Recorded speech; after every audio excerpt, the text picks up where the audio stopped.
Hello everyone, Dave here. Thanks for coming along to another episode of Legends of the Spire. This is the podcast that speaks to the former players and managers of Chesterfield Football Club. Each week I speak to someone, they tell us their story about life inside and outside of the game. And we're 50 something episodes in, nearly 18 months. It's been an absolute adventure so far. Everyone's got a different story to tell. So if this is the first time you're listening, then please do go back. We've got absolutely loads of people from different eras at the club to listen to or to watch on either YouTube or wherever you get your podcasts. Now today I spoke to Nathan Smith. Nathan was with us at Chesterfield from 2011 to 2014. In that time, he experienced a relegation with us, he experienced a title win, a win at Wembley in the Johnson's Paint Trophy, including one of the best tackles you will ever see from him. And he also got cap for Jamaica and was a fans and players player of the season as well. So it just proves that you can fit a lot into 3 seasons at the club. Interestingly, he's done loads of things outside of the game that were really good to talk about. He famously went on a silent retreat to India, which funnily enough he said caused the most noise he's ever done when he went on that silent retreat. And he's also a vegan, lives on a plant-based diet as well. That's led into making energy drinks and working in other areas in mind and body as well. So really interesting talking to him about his journey from young footballer through to entrepreneur. As always, we are at Spire Legends on Twitter and Instagram, Legends of the Spire on Facebook. But without further ado, I know a lot of people have been looking forward to me talking to Nathan. So here we are. This is Nathan Smith. Legends of the Spire!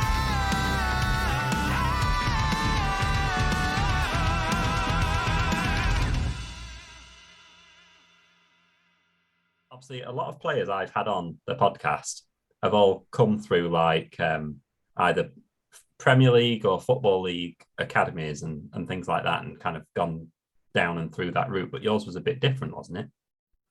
Yeah, I was just in the streets. You might as well say I was playing street football academy. That's the place I signed up. I didn't even really get into football till late. I think probably around around 9, 10 kind of times. So I used to do karate when I was younger. And it was only when I think I started playing that a bit more with my friends, I kind of got involved a bit more in football and didn't want to do karate anymore. Mom just said, get to your first Dan black belt, and then, then you can do whatever you want to do footballing wise. So yeah, just from then up until 21, playing street football. Had a trial actually, funny enough, for the old school Wimbledon when I was 16. But when I went, they actually turned around and said to me that I don't seem interested. Yeah, they said I don't seem bothered when I'm playing and stuff like that, which I felt I couldn't understand, because for me, I felt like every ball that bounced, I reacted. Every ball that was in the air, I always tried to react. And fast forward, about 10 years, when I was about 26, 27, I remember someone saying to me, my body posture and language that I give off is so relaxed that someone who's not used to it may feel like I'm just not really bothered. I'm just very, very laid back. But even though internally, I know I'm trying to do this and do that, do this and do that, I can't see what I'm giving off. So it was a real eye-opener, funny enough, how many years down the line, because it got me to understand sometimes, how, we can perceive people when internally they don't even realize what body language they're giving off. I walk very much laid back. I don't even realize it. I feel like I'm just walking very quick and stuff like that. So yeah, that was the beginning. It's interesting because I had Alex Bailey on, who started his youth career at Arsenal, but he did a lot of martial arts before he became a footballer. He said it really helped him when he actually got into football to have some of that discipline and kind of a different sport kind of behind him as well. It's the same for you. Yeah, do you know what? Discipline, you could say, was in there as well. But I think when I now look at it further on down the line, I find that what actually got me into the game, like when I was 21, when I signed for Yeovil, was that, or when I was playing, I used to do things that no one could understand how I did them at times, and for, at the time, the regular football person, it was like, a player never normally runs the ball and does a certain thing, and so it was a bit confusing for some people. But as my studying went on further down the line in terms of the human body and understanding, I started understanding that when we do a lot more things barefoot, we obviously will strengthen up a lot more of the muscles within the foot itself. And because in the beginning of times, we didn't have trainers, we didn't have footwear, then you think of like the rubber soles on the shoes, when they came involved, and the level of chronic inflammation started to go higher in people. So what I started to understand and engage through studies was that there were certain parts of my body that was stronger through my barefoot situation through karate, so which was able allowing me to do certain things running wise with the ball, changing directions that just seemed a bit different to the regular person. So from then, I've always encouraged people to do so many, activities, especially when they're younger, and especially like barefoot activities as well. So then you ended up at Yeovil, didn't you? So that's obviously like your big kind of break into league and stuff. And was that through like a coach or something? Yeah, so the manager at the time, Steve Brown, when I was playing for Potter's Bar, he put a few, I think it was 5 of us through for a trial. But it was interesting, the relation that I even had with Steve Brown, because when I first was at Potter's Bar, he wasn't even playing me. And then it was so interesting when he started to play me I was involved in a car crash, funny enough. One of my friends, he was driving, he lost control of the car, he went over some gravel, the car skidded, hit a lamppost, and the glass is shattered and just shattered on the left side of my face. Some of my face was cut, some of the glass stayed in there. And I remember I think that happened on I think it was like a Tuesday, Wednesday, because we was going Power League. And then it was that same following Saturday, he decided to play me. And I'm like, you don't even really talk to me. You've not really played me. And all of a sudden, you played me. So then it was like, from there, I was doing well. Initially, I didn't know if I was going to do well. I just felt like someone wants me to fail, going through what's happened this week. Somebody wants me to fail, But yeah, done well in that game, done well the next few games after that as well. And then, he just started talking about, trials. First, he mentioned Dagenham and Redbridge. He also mentioned Yeovil at the same time as well. And I was like, obviously, instantly you start Googling like Dagenham, Redbridge, Yeovil. Okay, this team's higher. I prefer to go there, but you know what? Wherever I can go, I'll go. So we ended up going to Dagenham first, going back and forth, I think, for about a week or two. And I remember asking the manager at the time, John Steele, I said, where do you see me in your team? And he was like, 3rd choice left back. But he wanted me to sign a non-contract. And I was like, at that time, I was very wary of like contract talks, because, sometimes people can get caught in situations. At the time down there, I was noticing that there was a lot of young players that it just seemed like they were fed. I don't know, I just felt like they were fed lies a lot down there. And it was like they was living a dream that just, I don't know how to feel like it was a dream that a lot of them wouldn't really get to realize, a lot of the young players. So I just remember thinking, I'm not signing anything. Because if I sign anything, you're going to have something over me. And why would you want me to sign anything if you see me as 3rd choice left back, And that's when Steve Brown, I spoke to him, and he was like, oh, forget that. Let me talk to the person I know down at Yeovil. And then, I think it was Steve Thompson he spoke to. And then, went down to Yeovil and started the journey from there. What was it like moving to Yeovil then? Because I'm guessing the first time you'd ever been to Yeovil, I'm guessing. That was probably like the first time I'd really probably gone out, not like the first time I've gone out of London type, but like the first time probably like as an adult, like really going far out there with no close family or friends with me. It was a bit different. It was very different because coming from a multicultural environment, it was now just being in the area, and it was just literally loads of white people. The only players I remember there was a couple of black players, and those were the only black players that, I saw within the whole area. Obviously, so the trial was a bit interesting because it was going back and forth for the week. Every weekend, someone got released, one of the Potter's Bar players, and then I ended up being the last one up there myself. So that was, again, a bit daunting because now it's just me one by myself going into training. Obviously, then I heard they wanted to sign me, but then I started getting a bit nervous because I'm thinking they then wanted me to come back for another game, and I'm thinking, I don't want to go back for another game, and now I have a bad game, and they're like, no, boom, boom, boom. But yeah, I went back, done well, and then it was at Nathan Jones.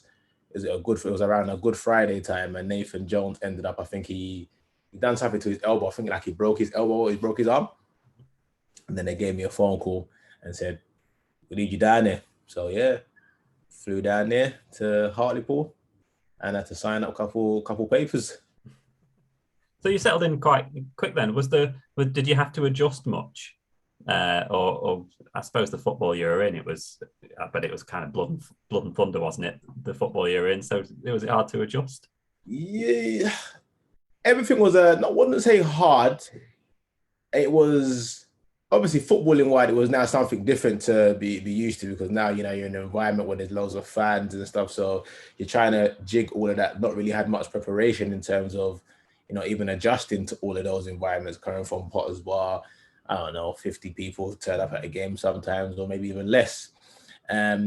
So it was different, obviously, trying to adjust in that sense, like, learning how to, it was like learning how to play football all again, because up until 21, no one had even taught me how to pass the ball, really. No one had taught me even what receive the ball on your back foot, and just simple basics I was never told. So it was like really like relearning everything again. So yeah, the adjustment. It wasn't so, I could say it was a bit hard, but it wasn't like hard, like frustrating kind of hard. It was just obviously now just relearning everything and relearning to live in a different environment as well. And have you still got the record league appearances for Yeovil? Yes, I've got the most appearances in the National League for Yeovil. So yeah, obviously they're in the non-league now. Most football league appearances, should I say? Most football league appearances for Yeovil Town. Beat Terry Skiverton. Terry Skiverton is the main man over there, as we all know. Big up Skivo. So that still stands. Obviously, they're in the non-league at the moment, so it seems like it will stand for a little while longer as well. Yeah, a nice club, aren't they, Yeovil? Do you keep in touch? Keep in touch with them at all? Yeah, a lot of the people that was over there before when I was there, like a lot of the staff, they've gone. I still speak to a few players who I met over there, like Terrell Forbes, Gavin Tomlin, Lee Peltier, Andre McCollin. Yeah, so a few of them that I knew obviously when I was over there. I still do keep in touch with them. So yeah, and it's nice. It's nice. Another ex-Spire, Terrell Forbes.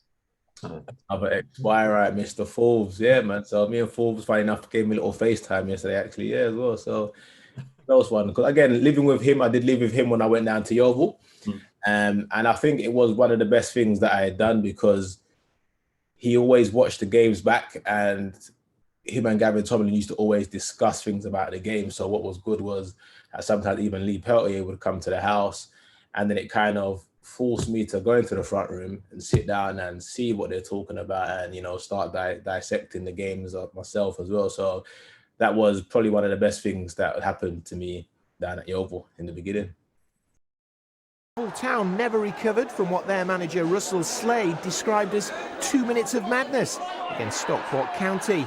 The Glovers had fought back at Hewish Park from going a goal down to lead 2-1 after 43 minutes. Nathan Smith and Paul Warne put Yeovil in charge, and they looked at that stage to be on course for a much-needed victory that would lift them away from the League One relegation zone. It's funny because, like some of the footballers I've spoken to, some of them were just played the game and didn't really have much else to do with football, and then others are like, will watch any football match that is on TV at like any time. Which kind of camp do you fall into? Do you know what? Initially, I would just watch selective games. I was a bit of a gamer in the early part. Funny enough, I used to just be on Xbox. I used to be loving Gears of War and Halo and all of them things, Call of Duty. And then as time went on, I think the more you start to appreciate the game, like even like being like growing up as a supporter of Manchester United, that just kind of just went out the window. And it was just a pure appreciation for whoever came on the TV and played the best football. So I was a person that I'd literally, anything that came on TV footballing wise, as long as it had a bit of good quality, I'd watch. So yeah, I fall into that category, that I would watch a lot of football that came on TV. Yeah, nice. And were you always a left back? Yeah, I started off as a left winger at Enfield, actually. So left winger at Enfield. Manager came in, was it Dave Macker? And I think he had a dude called Ronnie. Ronnie used to be one of them little tricksters. He's a winger, one of his boys. So he was like, listen, if you want to play, you got to go left back. Obviously, I never knew what to do, but at that age, you just want to play football. So ended up this guy left back, and yeah, it worked out. I've had a few left footers on, and it's interesting that the left footers sometimes feel that you can kind of get moved around a bit as a left footer because you can kind of do a job in many different positions. Sometimes you can get moved around a bit because you are one of the few left footers. I guess it happens sometimes, isn't it? And I guess the main thing for me was that I wasn't stubborn in terms of not being flexible. I just wanted to play. So be it end up learning a new position where sometimes, a manager will have his thoughts and have his players who he wants in certain positions. And, some people, rather than, finding a position for themselves within that setup, they might be a bit frustrated. And that's their full right if they want to be frustrated and don't want to play in a certain position and wants to play in that other position. But again, sometimes the knock-on effects are you just end up falling out of the game. So for me, like I said, I just wanted to just play. So just gave it a shot and done all right, didn't I? Done all right, yeah. And so then I saw that you were linked with quite a few clubs when you were at Yeovil. But then I think you ended up signing a new contract, but then you ended up coming to us eventually. So how did it all happen coming to Chesterfield? Do you know what? I think it was obviously in the early part, I started linking with some new agents and talking to some different people from time to time. In regards to all the interest, I think as a player, when you go throughout the game, as you get older, you just realize more or less everyone sometimes can have interest on you in it. And you don't know if it's an agent just working 1 and 2s to try and get other people involved and whatever. But obviously at that time, you're kind of thinking, oh my gosh, this person involved, that person's involved, that one's interested, Redding's interested, and so forth. I do remember Lloyd Owusu saying to me that Redding did inquire about me at one time towards him. So I did know there was obviously some form of strong interest. But yeah, nothing materialized down the line. Obviously signed another contract, went on again. And then, then just when that contract came to an end, obviously got offered another deal, but I just felt, you know what, I want to try something different. Obviously I've been where I've been for the longest. I know a lot of people talk about, going to Chesterfield is a bit more in a scope where a lot more people would come to see you as well if you're doing well. And it was like, you know what, you don't get a long time in the game, so why not? And what did John Sheridan say to convince you then? Interesting character, isn't he? What did he say? You see, Shezza, when you meet Shezza, he's just a funny, good person, isn't it? Like, he loves his jokes. He's just like a manager that just wants to win, innit? So I think one of the difficulties is when you're when you meet a manager, to be honest, every manager more or less is going to say the things that you kind of want them to hear. You want to hear to a point, you want to win. Yeah, I like my teams like this, my teams like that. And you kind of just go off personality as well. And for me, his personality was cool. Obviously, I'd heard things before, he can lose his head from time to time. Cool, but that's a lot of managers, isn't it? But you don't get to see certain things until you're obviously in the building, regardless. But, the initial meeting with Shezzers was good, man. It was nice. He was a nice person. And so I just thought, you know what, let's go. As a player, do you learn over the years how to manage a manager? So to pick your battles with them and things like that. Yeah, no, 100%, because I think for me, I'd never been in an environment where managers really lose it or start dissing certain players, cussing them sometimes. So, I think it was new being in and around Shezzers, because when he was ready, he would say some things you might hit the ball wrong. He'll call you a 50p ahead. This is live all whilst the game's going on. And obviously, it's you're trying to adjust, I've just done something wrong here, and someone's saying X, Y, and Z. And so, you're sometimes trying to recollaborate the brain and all these little things there. So I think for me, it was a new experience, to play again around someone like that. Yeah. But like I said, he was an interesting person. He was a very I I think when I fast forward to now times, I've always said from the longest, like the last how many years, like he'd actually be someone that I'd love to play under again, because again, when you're new to someone like Shez's, you can misunderstand his delivery, you know. And for him, one thing with him, it was never actually personal. Like he just obviously would just say what he says, but you probably play next game. You know what I mean? Like, but it was just his way of speaking, which for some people, obviously, they can't handle that, you know? And that's just the way life is sometimes. But as you just said, you know, as you get older, you learn how to take certain things from certain people, understand certain people's traits a bit differently to how, you know, some people's are.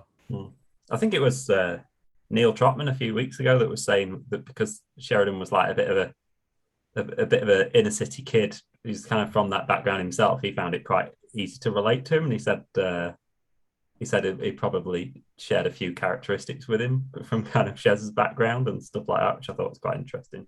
Yeah, no, listen, as I said, Shez was cool, man. Like, obviously, when you're from the outside and obviously, yeah, being in the inside, there was a bit of rocky moments with obviously, you know, when the whole relegation time and all of that. But he generally is he's got a good heart. But again, it's one of them where you have to ride the rough with the smooth to see that he actually does have a good heart. And I guess sometimes when you're as good as what he was as a player, you know, because even what he would do sometimes in training, and he can't even run, and you still can't get close to the man, you know. So you could understand sometimes how when you're that good, how you can become frustrated with people sometimes that just can't, like you say, pass it 5 yards sometimes. So like I said, like when I look back at Sheza was a good person. You know what I mean? I've said it to many people. It's just that if you can't handle a certain style, then you can't be around it, you know, obviously. But I guess it works both ways as well, because some players can handle it. And sometimes I feel like with society, when society keeps changing, you know, managers sometimes have to find another way to adapt as well to getting the most out of certain players and situations as well. Yeah, totally. So like you mentioned, that first season was in the league form anyway, was a bit of a tough one, wasn't it? I sort of spoke to a few players that said we never quite came into that league. We lost a few players, lost Craig Davis, and Jack Lester was a year older and stuff like that. Maybe a few things before the season started. Maybe the manager wasn't backed, I don't know. But it was kind of a difficult season, wasn't it? Just trying to get some momentum going, I suppose. Yeah, it was very, very up and down. Obviously, more downs than there were ups. As I say, like, I think, like, obviously, what you come to realize as well sometimes is that, you know, with the types of characters that you can sometimes have, and if a manager says certain things, you know, sometimes you start getting loads of little fractions that start appearing, and they feel a bit upset because someone said something and so forth, and the energy just starts waning and stuff like that. So it just makes the changing room and the games very much difficult to get through, you know. So that first year was very challenging, very, very challenging. I know it was challenging for a lot of players. It felt difficult sometimes to even come in to the changing room. Yeah. You know? Sometimes you just feel like you want to start that season again, just get that season kind of done. I suppose it must be quite draining if I think, see, when you're holding licks on a regular, sometimes they want to go in. It's not even that you want the season to done or whatever or restart. It's like you just say, well, you sometimes don't even think about whether it finishes or whatever. You just think you like they want to go in, you know. But again, the clock don't stop, and you're having to find another way of, you know, going back in to try and make something happen, to make something work. But then, like I said, it's difficult, and it can be difficult for a manager as well. That when a lot of players are now carrying a frustration, it's a lot of heavy energy that needs to now be influenced. And if so many are pushing to the left, it's very hard now to push everyone to the right, you know, which is why I say, like, it's just generally finding that balance from both sides. You know, sometimes I feel like players need to understand, like, the side of the manager and, you know, what he's like as a person. And, you know, even understanding like this is one man trying to influence flipping 15, 20 players. And some players are going to feel a certain way when they're not selected, and some this, some that. Some say they want the truth. Shez is a man that's just going to tell you the truth. And when he tells you the truth, now you don't like the truth. Now you're going off to someone else and you're stressed and you're cussing. And so again, I feel like sometimes some of the characters may not be able to handle some of that. And yeah, and I could understand it. So then it's interesting when you get a lot of teams, when they have seasons where they struggle, they have really good cup runs. Mm-hmm. Is that because you can just kind of see that in isolation and kind of forget the league for a little bit? Do you know what? It's actually a good question. A very, very, very, very good question. And I don't know even what the answer is for that, because it's interesting. How can you not perform 1 week and then, 2 days later or so, whenever that cup is, all of a sudden perform, and then all of a sudden cool, you say you're like, we've got a bit of momentum now. And then the league comes back and then that then happens, so it's a catch-22. It's actually one of them questions that you just can't even really put your finger to it. Yeah. And you've obviously got the shirt on. Excellent shirt. Glad it still fits and everything as well.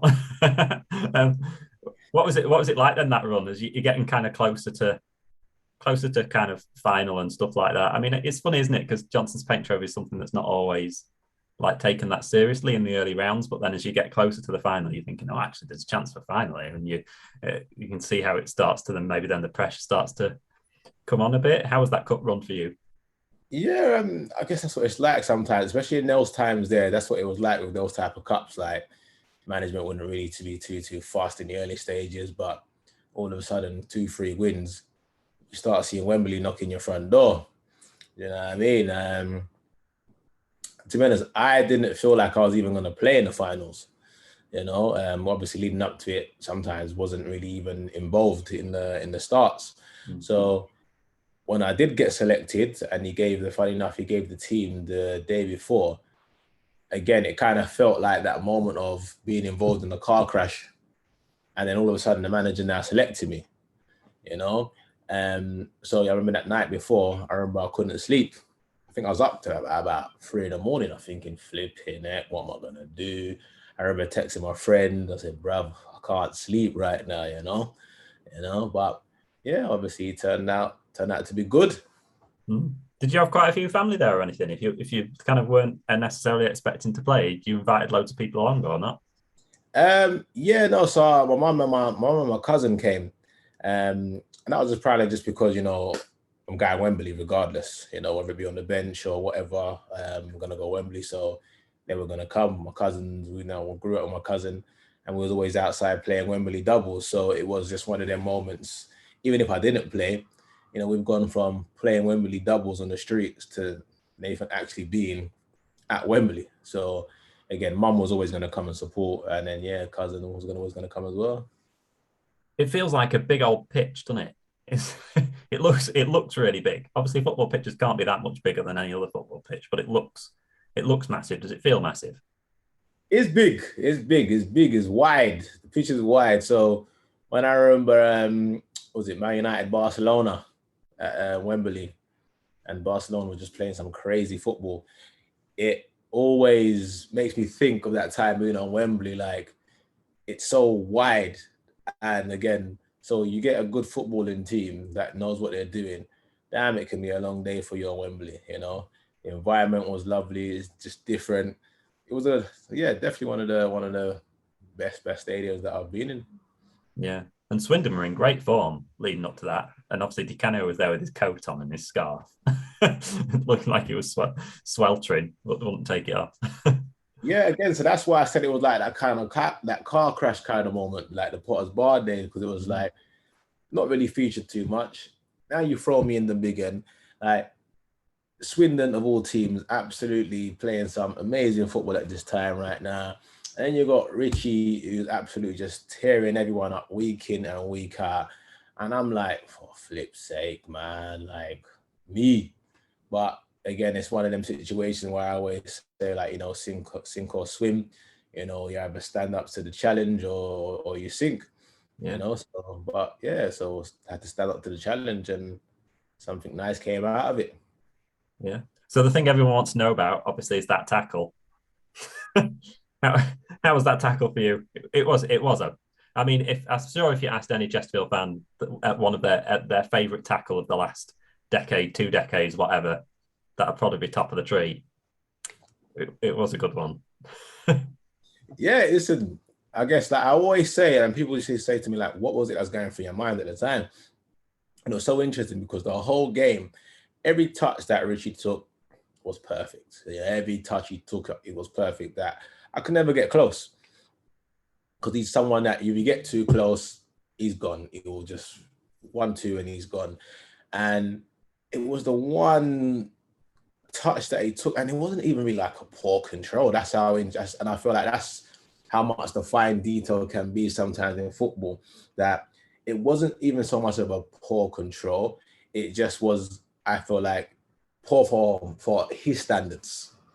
Do you know what I mean? Like, because his touch has been so consistently always just there, boom, close to him, that the one time that it was just 2 inches away from him, it just felt like an opportunity just to go bam, and it was there.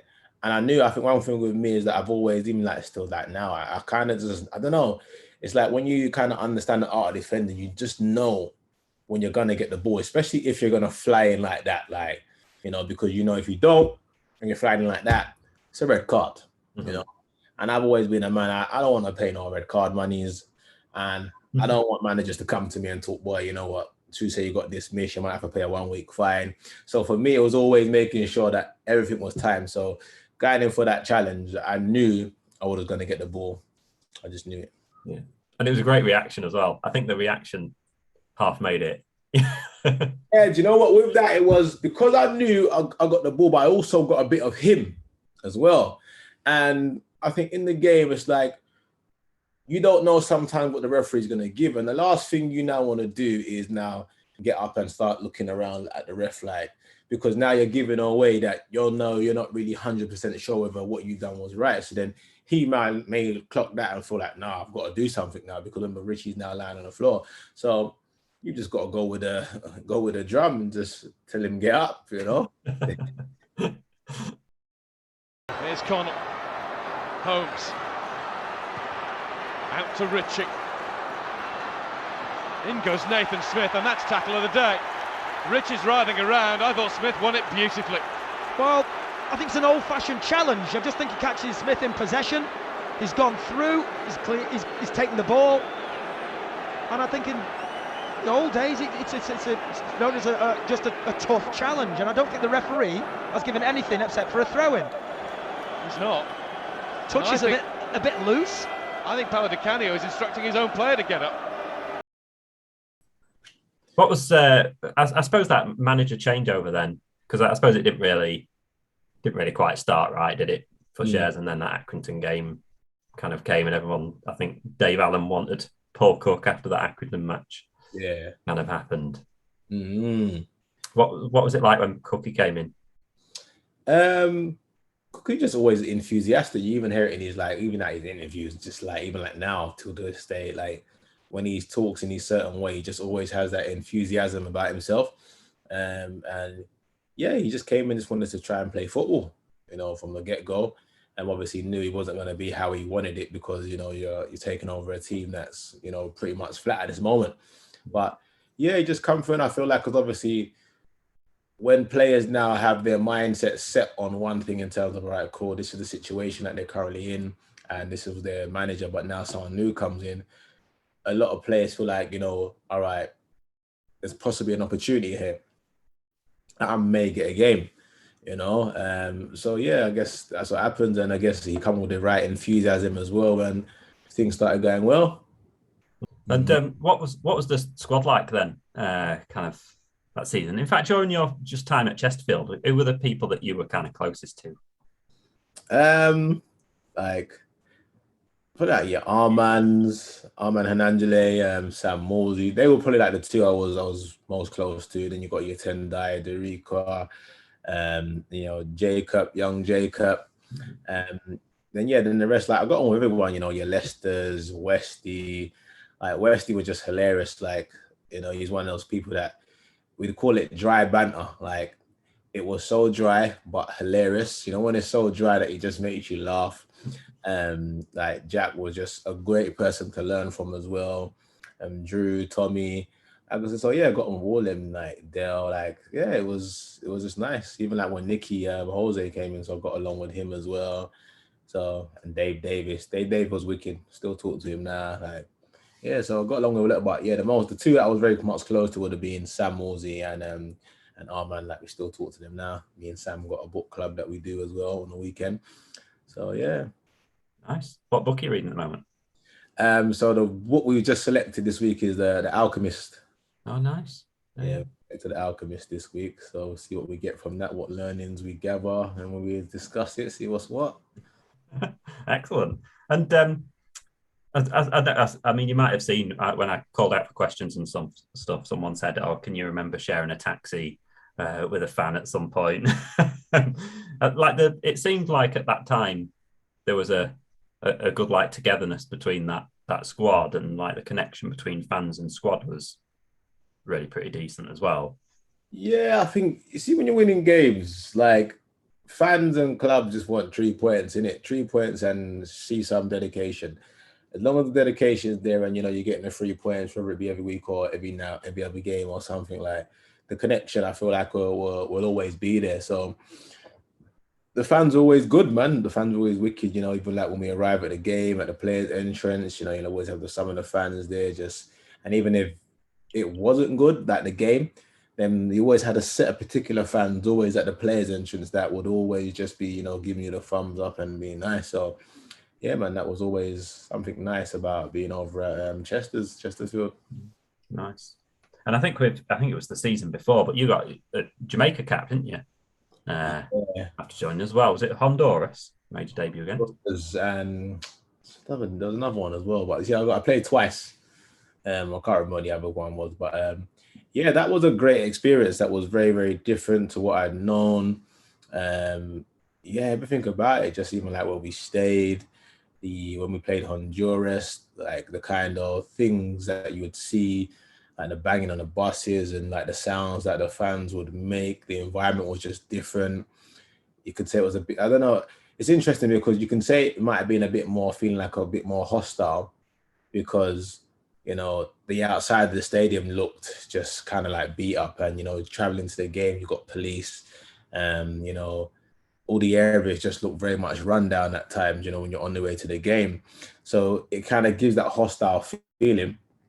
But then, I guess if you're coming from over there, you probably get used to it being in Honduras. And then, they might come to Chesterfield or something, or come to Wembley and be like flipping out, like this is hostile.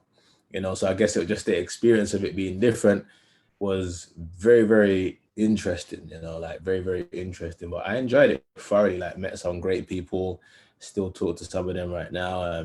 The chefs, the foods that they cooked, like, yeah, it was brilliant. It was brilliant. And when you get player of the season, I think you got fans and players player of the season at the same time. Kind of both mean different things, don't they? I suppose. How do you mean? Well, in that, like players, like fans, fans watch football differently because they don't have the experience, do they, of kind of playing it sometimes. How we judge a player might be a bit different to how one of your fellow pros might see it, because they might be marking you on kind of different things than we might be. So it kind of shows that you've had kind of a really well-rounded good season if you get both, doesn't it? Yeah, do you know what? I didn't even think of it in that way until you just said that, David. So yeah, so thank you for allowing me to see it in that way as well. So no, you're right, obviously, because obviously what a player will possibly see week in and week out, or every day, should I say, some fans, like you say, may not have that understanding of football, some may do, but to be able to gain it, that recognition from the players as well as the fans, you've obviously have to do something holistic in a sense. Would you agree? So yeah, I don't know what I was doing though in terms of what the fans were loving. Obviously, I know I was playing my game, but now when you're saying these kind of things, it's making me actually think, like, I wonder what I was doing for them to see something to say, what, that's my, player of the season. So yeah, but it was nice. It was nice to get that. Obviously, I got injured. I think it was at Oxford. I'm not too sure. Can't remember. My foot was mashed. I couldn't walk. And then there's always one person. They can see you can't walk. I remember Trot. It was Trot. Trot said, are you all right, Smudge? And I'm like, what do you mean I'm all right? I can't walk. What do you mean? Like, don't just say things for the sake of just saying it because you feel like, yeah, I need to just fill an empty space and just say it.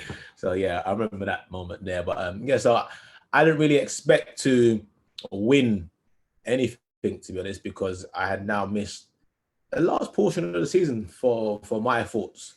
You know, so to win what I won and be on the crutches, I was happy with myself, to be honest. I'm not gonna lie, I was very happy. Yeah, so I was going to say you played 29 games, I think, that season, something like that. So, like you say, you had a few spells out. But I think as fans, we just, I don't know, we're kind of superficial, I suppose, in some ways, in that we're very much like, if we see 100%, see you flying into a few tackles, we see you kind of trying your hardest and being vocal on the pitch, and you know, there's kind of basics that should be a given, I suppose, that you kind of see consistently from people, and then that usually, and obviously a bit of quality as well, obviously. Yeah, no, definitely. I know I'm always a person who, you know, still to this day, I won't pull out of a challenge. If you want to try and give some, then cool. Like we'll go 1-for-1. Do you know what I mean? Like still back myself, like I've always done. So, and then yeah, always trying to go forward and get involved. So I can see how that element there, because even when I first came, I know like the fans used to love it when I used to go on some little runs down the line and stuff like that. So yeah, it's nice. And then title winning season, so that season after, you kind of played that mini running, didn't you, right at the end of the season, including that Fleetwood game where we won the title. That's when the pressure really ramps up. And we've kind of seen recently when teams like, well, you know, most teams that are at the top of the league coming into like the last 10 games seem to really struggle with form. Obviously, because it gets harder, I suppose, the closer you get to it. Yeah. What was it like, that running at the end of the title winning season? That running was interesting again, because it was like, I think one thing I will always say is that, and that's why I've always had so much respect for him, was that, you know, Cookie did say to me, like, you will play, you know, and for me as a manager to live up to your word, I will always respect that.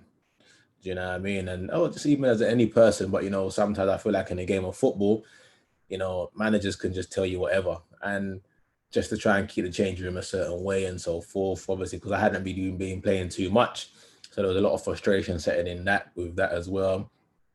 But he stuck with his word. Yeah, obviously it's a bit nerve-wracking because now as well, like it's that time of the season as well.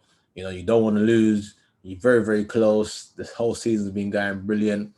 And I just remember like the game plan just changed. Boy, the man that weren't playing ball like one time, like pass, tiki-taka.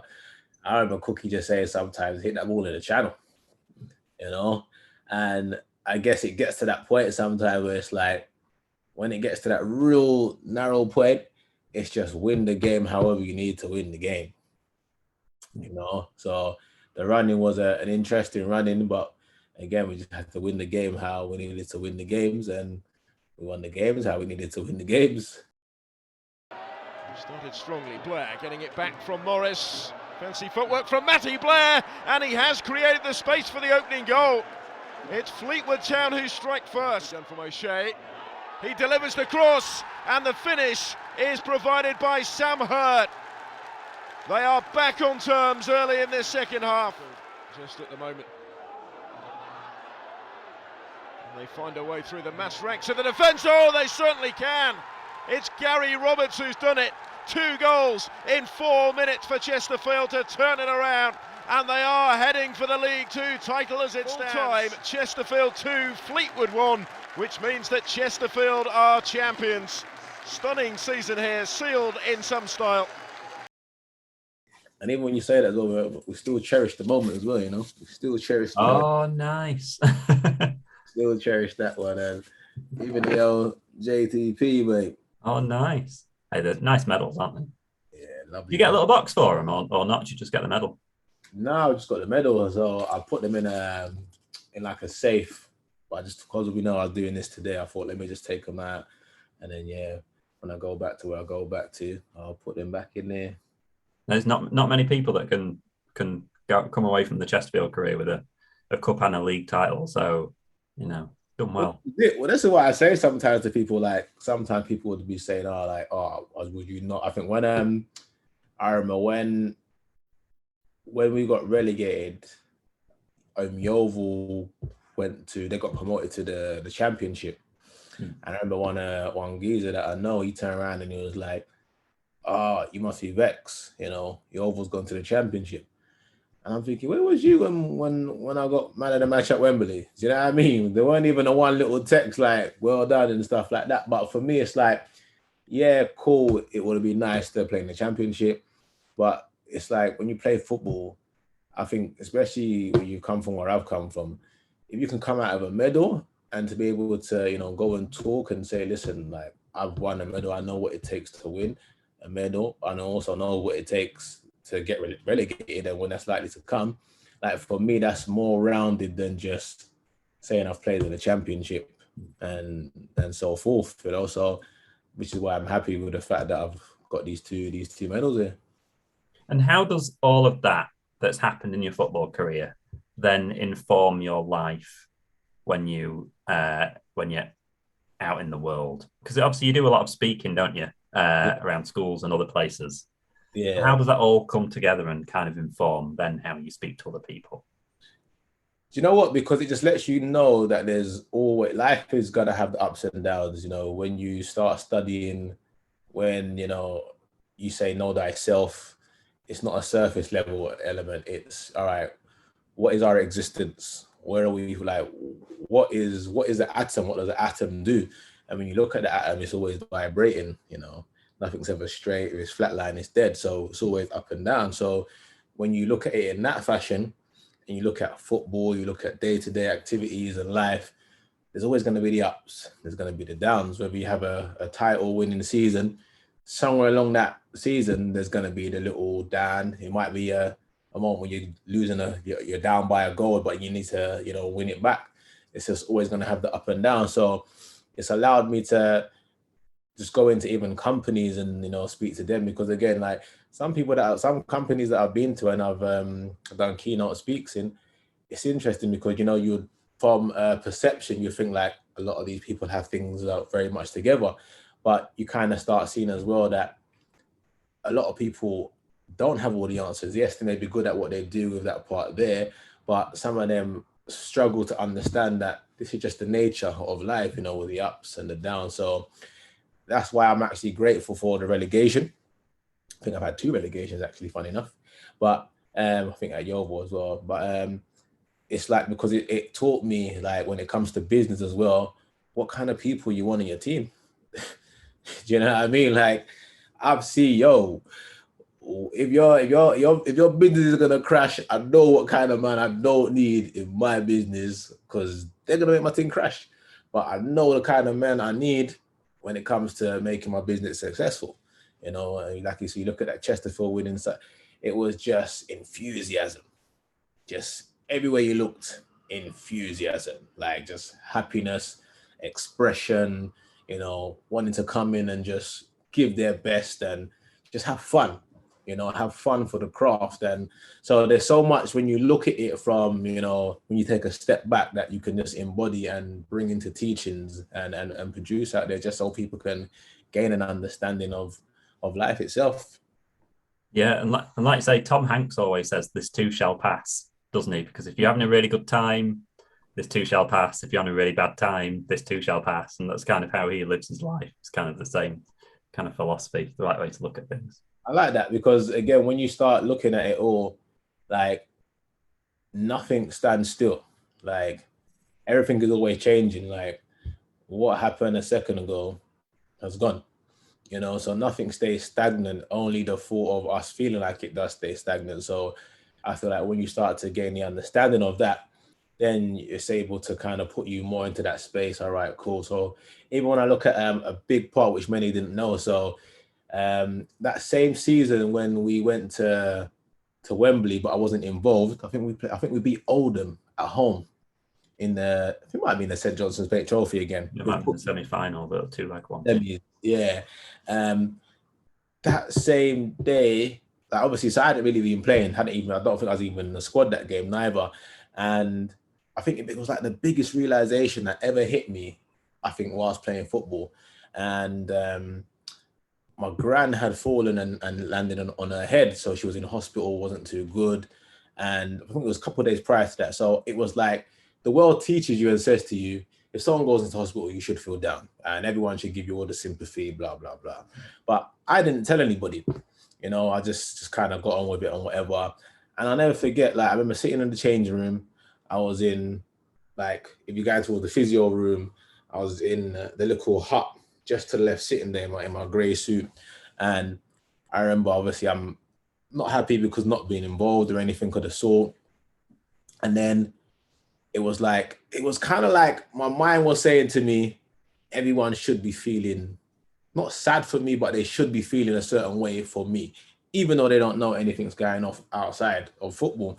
And I just remember just sitting there. I didn't speak to anyone. The only people that knew was Sam and Arman. And so Sam just come up to me, just gave me a little tap, just keep going, kept it moving, saying with Arman.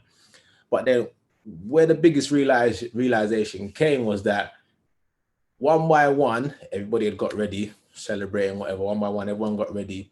One by one, everyone was leaving. And then all of a sudden, it was just me left in the change room. And I don't know, I just sat there, David, and I was just like, I don't know, something, it was like a light bulb moment came, and I was like, life doesn't stop. Like, life actually just goes on. And it was within that moment, it made me look at everything differently now. Like, I can't stay here feeling sad for myself because that man there, Sam Hurd's there, and he's got to get on with his life, you know. Ian Everett's there, he's got to get on with his life, and Tommy's there, they got to get on with their life. The world doesn't stop for you to feel sad for others, you know, but it's then within that, having an understanding of that and having an understanding of your situation. And, you know, even if someone does know, like Sam knew, Arman knew, but they still have a life they need to live as well. So you can't expect people to, you know, pity your situation. Yes, they can be there to encourage you, but you still have to find some way to, you know, continue with your journey. So that was like, I think like the biggest learning that kind of made me look at life differently within the football environment or just life itself. And then to be able to kind of embody that all and, you know, start doing like presentations and keynotes. Yeah, that's amazing. Neil Trotman spoke really well about how kind of when you go into football, you never really necessarily get a chance to develop into who you are until you finish playing football. And then when you finish playing football, you're like, oh, who am I? Because you don't necessarily change from who you were as a 16-year-old, kind of signing YTS forms through to when you're maybe in your 30s and you're playing football. Yeah. I think for me, with that point where you said about trots, I think I was grateful to kind of come into that a bit more towards the end of the second spell at Yeovil. Obviously, just through a lot of like soul searching and just trying to understand more about myself, understand why people suffer. Why is it that some person like feels disrespected if somebody dissed their mum and someone else doesn't? Someone swears at someone, they don't care. Someone calls someone some foul words or something. Someone feels very disrespected and traumatized, and someone just gets on with it, you know. And it was difficult because it was always challenging. Even like, you know, obviously I know we're going to go into it, but like the whole plant-based journey, like, you know, being even scrutinized for trying to be healthy when I'm thinking, hold on, I thought this is what life was meant to be about. You tell us, you know, look after our body and whatnot. Now I'm doing that. Now what I'm eating looks like dog shit, you're saying to me. Do you know what I mean? So a lot of these things started becoming like challenging, but through perseverance, you know, I stayed with it. And then down the line, the amount of players or, you know, staff who are now trying to do that soul searching is so big, like so massive. And it's like, so it kind of lets me know that I was being true to myself from an earlier point, you know. And obviously, like you say, there's some players where it comes a bit later in their career or even after their career. And when I realized it was through that element of, you know, depending on when you've been in the game, but if you've been in the game for let's say like you're 16 or even like you're 18 or whatever, and who are you? What do you do? I'm a professional footballer. I'm a footballer. You know, you start saying this for how many years of your life, and then all of a sudden someone chops this footballer wire. All right, introduce yourself. Now, who are you? so and so, and you kind of don't know what to say. And then depending on what the job is that you're doing now, it then starts to feel embarrassing to say, I'm a footballer from once upon a time, and now I'm doing this, so, I can understand where a lot of those issues start stemming from.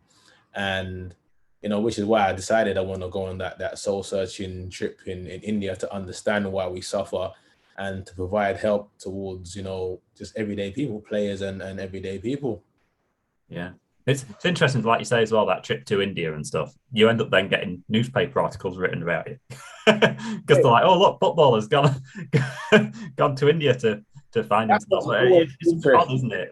It was like the most noise that was made from being silent, because it was a 10-day silent retreat, but it made the most noise. Like, it just done the reverse suplex on me, But again, it made people look at things differently. Because I remember Kevin George, who does a lot of psychology work with some of the players and a lot of top players and top clubs.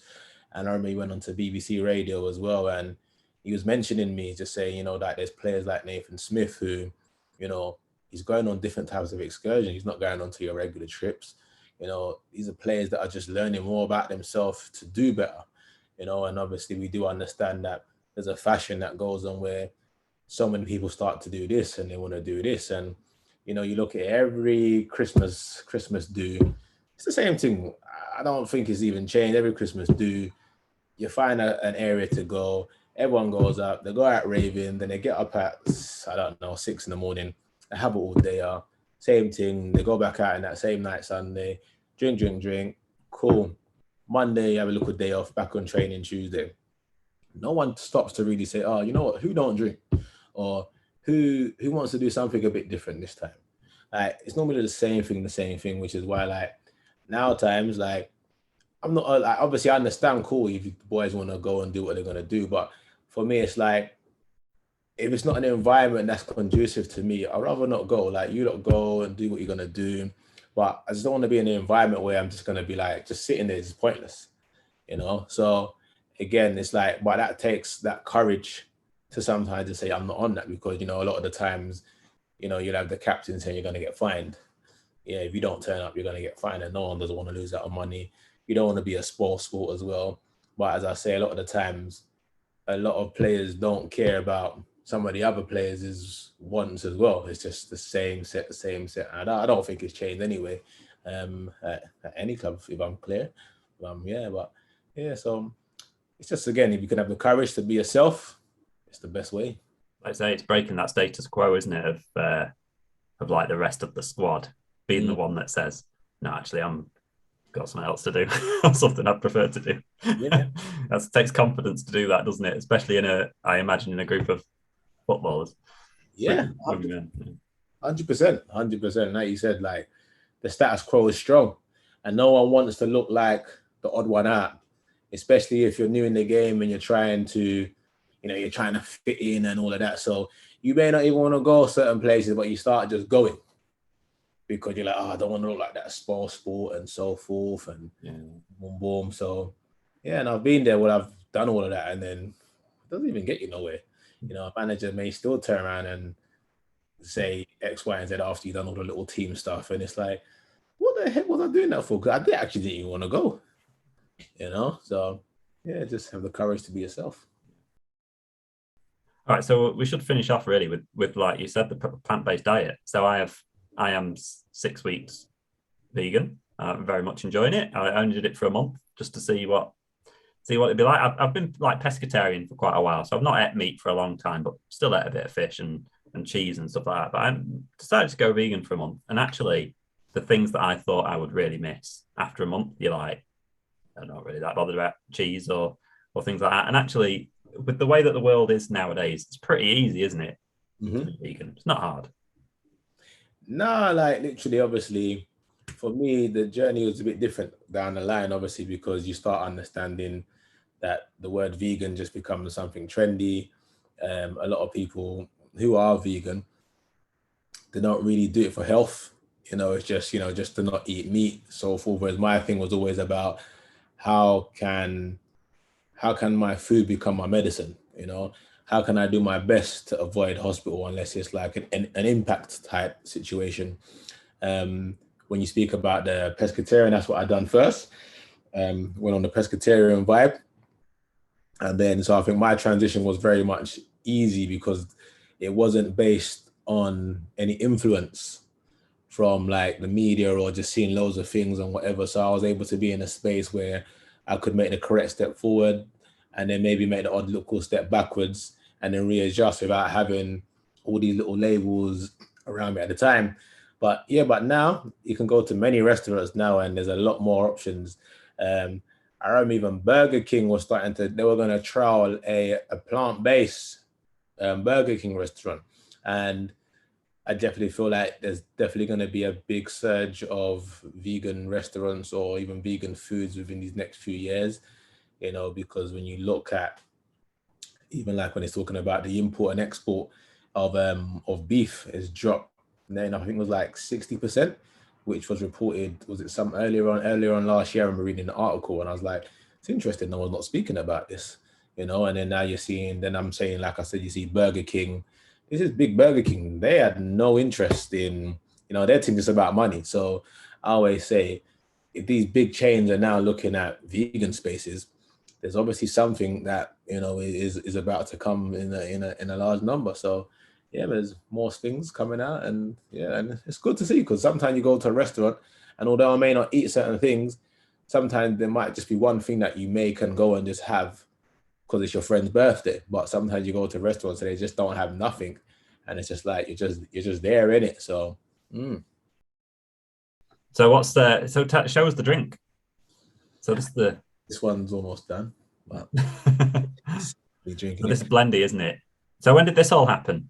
So this happened in the early part of lockdown. So last year, like February, like last year kind of time, early February, lockdown. What it was is that I always noticed that whenever we go football, no one brings out a drink. I don't know why. Even in the professional game, you go training, if the staff don't bring out any bottle of water, no one has no water. So I thought, you know what, there's this drink that I like, but I said, I know people ain't gonna drink it unless it's got a bit of a sweet taste to it.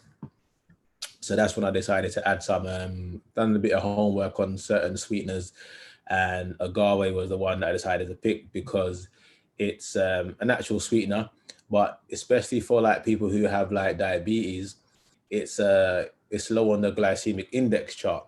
So that means it won't spike your blood sugar levels. And that's a big danger to people who have diabetes, but not even just people that have diabetes, it's everyday people, so you could be healthy, but when your blood sugar levels are getting spiked up, you start having potential sleeping issues or just health issues that could potentially come, which is what a lot of these so-called sports energy drinks are promoting. They're just artificial flavors, spiking your blood sugar levels. They cost a pound or so, and you're just like, let me have it, but they're dangerous. So yeah, put that together, just with some key limes, which is nature's natural limes, which has seeds in it. So anything that I tend to work off is from an element of seeds, because seeds bring life. There's been a lot of foods that have been hybridized, which are dangerous for our system.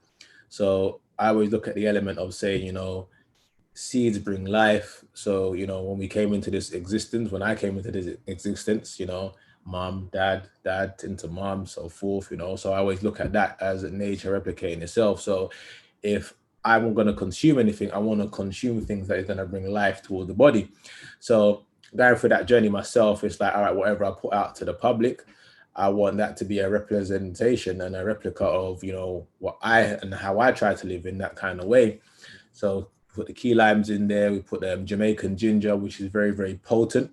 One of the strongest gingers to help bring down any inflammation. As we said, we've got the agave in there, which is a natural sweetener. And then one key ingredient is the hydrogen water. So I've got a water filter machine that filters out 248 of the harmful chemicals in the water. It's not like, what's the other ones called again? I can't remember what they're called, but you've got filters that basically strip the whole minerals out of the water, and then you've got to remineralize them, which isn't helpful. It doesn't do good for the body, because if it's not remineralized correctly, then the water needs to take minerals from somewhere. So we'll take it from the bones. But my water filter machine just takes out all the harmful chemicals, 248, and then keeps all the natural minerals in the water. And then you can produce and put hydrogen into the water. So hydrogen basically is a healing molecule that is mainly found in the healing springs in the mountains, in like warm countries. But it can be produced into the water. And what it does, it goes into your cells quicker than any regular water. So it just hydrates you very much quickly, gets rid of ailments. So people that have been having pain issues in their back or in their legs, people who have been injured. I remember one player plays for Middlesbrough. He was reported meant to be out for 6 weeks. So he bought a load of blendies. Within 2 weeks, he was feeling fine. And that's because when you understand what true hydration does to the body, then you start then understanding. And when you drink it, you start understanding, okay, like I get what true hydration really is. One of the latest testimonials we actually had was a guy had 2 kidney stones and he was going back and forth to the hospital for 10 weeks. He had 2 CT scans as well. And they said to him, he's going to have an operation to get them taken out. He said he was eating healthy throughout that whole time and nothing. So he drank 1 blendy a day for 5 days. He bought a pack of 8. He drank 1 blendy a day. And on the 5th day, he weeded out the 2 kidney stones. So these are just some of the things and the benefits of the drink itself. So again, as I say, when people are going around and they're saying, oh, I've got this energy drink, when you understand what a true health drink does, it naturally brings energy and cleansing to the body. So again, people have been saying, any new flavors am I going to put out? And I said, for me, really and truly, when you look at marketing is just about putting out new flavors. But I just want to produce a drink that is giving life to the body. So I have no intention at this moment to even look at any new flavors, because this flavor is doing what it needs to do, is what I wanted it to do, just help people with their life and, slow down any ailments in their body. That's amazing.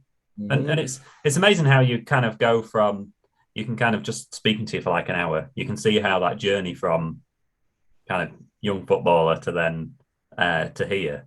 Yeah. You can see how it all kind of interlinks, can't you? Like the whole. Yeah, like David, it's been an interesting journey. Like again, it's like I think because so many things can happen throughout time, and you talk to some players, me, Sam Morsy, we're always chopping it up, like literally always talking about the situation that we may go through footballing wise or off the pitch. And when we start questioning health and some things that physios may say to us, and antibiotics that they might give that's not really doing anything, but then you're having ginger but you're not telling them, and it's reducing massively, and they're like, oh yeah, the antibiotics is working wicked. But I'm like, in my head I'm thinking, you don't even know I'm not taking no antibiotics. This is the powers of the ginger. I always question fasting. It'd be like, well, why is it that they say fasting's bad and you're starving your body and all of these things, but then you're doing so many recent readings and researches, and you're seeing fasting actually help many people from ailments, and then you kind of divulge more into it, and then you kind of see the benefits of fasting, of like the body's always healing itself. When I got injured at Yeovil, when I done my MCL, I ended up fasting for 7 days, because I wanted to speed up the process. And in the beginning of lockdown, I done 7 days water fast as well, because I said to myself, like, I wanted to challenge myself, and when you understand the benefits of it, in the sense of, it's rejuvenation to your body. They say it puts 5 years, makes you 5 years younger, and you always feel better for it, So again, when I've done it, just mentally, you feel like a mental clarity within yourself. You feel better within yourself, giving that body that digestive break. And then you just see all of the goodness that comes from it. And then when, because obviously recently I've created a health journey as well, which I'm going to put out soon. I just finalizing the last few things, which has, so it's got a biofrequency machine involved. So basically this machine scans your whole body, and it will let you know everything in your body, whether like your left lung is in a potential danger compared to your right lung, your kidney, your liver, and it'll give you some genuine everything feedback about your body. It will let you know if you continue to do what you're doing now, this could be the repercussions, or if you're in a healthy state, continue doing this, and it will also let you know recommendations. So what we've done is we've packaged this up in a way where I created a health journey, fun enough, in the early part of lockdown. But how I decided to create it was different to how I've seen many health things created. So I wanted to have it as because everyone was doing like video things online in the early part of lockdown. But I thought, I want to do my health journey in a way which is just natural. So what I decided to do was, I said, all right, cool. I'm going to track my readings for this every 7 days for 21 days. And I don't know why I chose 21 days, but then even in the end, I didn't even realize myself, but it takes 21 days to form a habit. But I didn't initially pick it for that. So I was using a biofrequency scan for every 7 days, tracking everything. But I done it in real time. So I was recording the videos. So I set it out in a way where every day has a theme. And I would talk in the morning when I woken up and just talk about the theme and also how my day went in the evening. So some days may have been difficult, some days may not have. But what I wanted to do was make it be authentic, because it's so easy, David, just for people to turn around and say, blueberries are good for you, and this is good for you. And we all can do that. Do you know what I mean? We all could turn around and say this, but all right, cool. I know blueberries are good for you, but how was my day doing this journey here? So the person who's now doing it, if they're new to this kind of lifestyle, then they're going to find it a bit challenging. So if they're seeing me talk a certain way, some days, David, I'm on the camera. I didn't want to go on the camera some days. I'm so tired after I had to do that day. But I said, if I want it to be authentic, I want to give it that way. And I'll never forget, is it day 18 on there is the day that my gran passed away. My mum called me in the morning and was like, yeah, granny's passed away, so and so. So I remember going on the camera day 18, and I think what I had for that day, I actually changed it, and I renamed it a day of acceptance, because there's nothing I can do apart from accept that moment there, So everything that I try and do, like I said with the drink, I just make sure like whatever I'm putting out, I don't have to look at it in a marketing sense, because I just know I'm bringing the truth. I'm not having to lie to myself.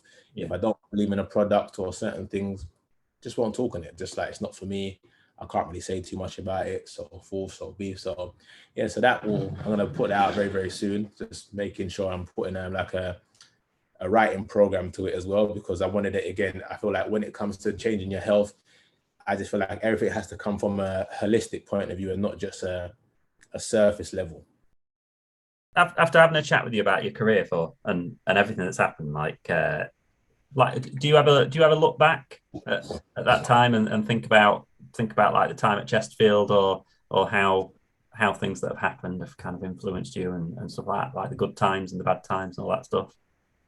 Yeah, no, always, because it's a part of the journey, which is why sometimes if I'm creating certain things, so like, for example, I had to go to Millfield's private school a few years back, and it's like, I think it's the most expensive private school in the UK, like 31k for their child to go or whatever. And it's like, how do you go to that school and talk to the young people in there? Because what I would say to them, what I would say to some children in a inner city in London, I mean, it's going to be completely different to them. Let's be honest. A lot of their families just got loads of money. So even if they don't go do well at school, they'll have money to fall back on, So it's about sometimes, looking at my career and seeing what's happened so far in my life. All right, cool. How can I help these lot now have an impact? And, you sit down sometimes, you look back through the career, and when it's all really said and done, because whether you're on $1,000 a week or 500 or $2,000 a week, like, you can have a certain set of money and still be nice and be cool. So then it goes from there. Right, cool. When you do feel cool about the money that you do have, then all right, well, what kind of impression are you leaving on the change room? Your peers, your teammates, like your management, your staff, what kind of impression are you leaving? So, when I looked at that aspect, and then when I went into that school, it was all about challenging their perception and, what kind of feeling are you leaving in every single room, because you all have money, So again, some people would look back and say, oh, how can you say you got happy to be relegated? I'm like, I'm happy because I got to learn what it was like when a ship can go completely left. And I've seen that twice. you know, but I've also seen what it takes to win a cup and win a league. Whether I played many, many games or not, I've seen it. I bear witness to it, you know. So as I say, there's so much teachings to come from it. The whole life and the whole career has been brilliant, and it's still going on now. And we're going on now with our blending, you know, and vegan food and vibes. We're just bringing out more goodness. Great. Well, thank you so much for coming on. I'm sure you'll be welcome in Chesterfield anytime you're passing through. You'll be welcome from any Chesterfield fan that sees you, because great 3 seasons, like you say, a cup and a trophy, and I know it's and still on the radio every now and then as well with old Bill Tooley. So nice to still have you around. Well, there's even still that song I still remember with that guy playing the guitar before the St. Johnson's Paint. I think it's still on online. He's like singing Chesterfield. Na, na, na, na. I don't know where he is, but tell him hello if he's seeing this. You geezer with the guitar, if you're watching this, great song. From the blue and white on the football ground to the crooked spire of this old town. From the blue and white on the football ground to the crooked spire of this our hometown. Singing Chesterfield, na na na na na. Singing Chesterfield, na na na na.